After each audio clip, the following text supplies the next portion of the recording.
ఈయనకి ఓటేసింది ఎవరో Reliance ఓటేసాడు vote. మేము ఓటేస్తే ఈయన గెలిచాడు. ఎందుకేసాం ఓటు? మాకు ఏదైనా కష్టాలు వస్తే ఆదుకుంటాడని మేము ఓటేస్తే ఈయన వచ్చి తీసుకెళ్ళి మా డబ్బులు తీసుకెళ్ళి మా విద్యార్థులు చదువుకుని పాలిటెక్నిక్ కాలేజ్ తీసుకెళ్ళి బ్యాంకులో తాకట్టెట్టుకున్నాడు. మా ఎంఆర్ఓ ఆఫీస్ తీసుకెళ్ళి తాకట్టెట్టుకున్నాడు. ఈ రోజు రిజిస్ట్రేషన్ పొలాలు రిజిస్ట్రేషన్ చేద్దామంటే ఒరిజినల్ డాక్యుమెంట్ ఆర్డర్ పెట్టుకుంటాడట. జెరాక్స్ కాపీ మనకి ఇస్తాడు. ఇది ఎక్కడ చేయండి అంటే ఆ డాక్యుమెంట్లు కూడా తీసుకెళ్ళి బ్యాంకులో పెట్టి తాకట్టు మళ్ళీ లోన్ తెచ్చేసుకుంటారు అన్నమాట. ఈ విధంగా ప్రజల్ని హింసిస్తున్నాడు తప్ప ఈ రాజరిక వ్యవస్థలో ఉన్న ఫ్యూడల్ వ్యవస్థలో ఉన్నాడు అనుకుంటాడు ఏంటి? ఇది ప్రజాస్వామ్యం. జగన్మోహన్ రెడ్డి గుర్తుంచుకో, ప్రతి 5 సంవత్సరాలకి ఎలక్షన్ జరుగుతాయి. ప్రజలందరికీ ఆల్రెడీ నీ యొక్క చరిత్ర తెలిసింది, నీ విషయాలు తెలిసాయి.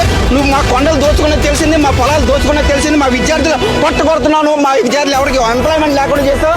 ఒక్క కంపెనీ పెట్టలేదండి. మా విద్యార్థులు చదువుకున్న విద్యార్థులు అడుగుతుంటారండి, అనకూడదు. కానీ చీప్ లిక్కర్ పెట్టా, కుర్రాడు చెప్పినాడు చీప్ లిక్కర్ బూమ్ బూమ్ అట.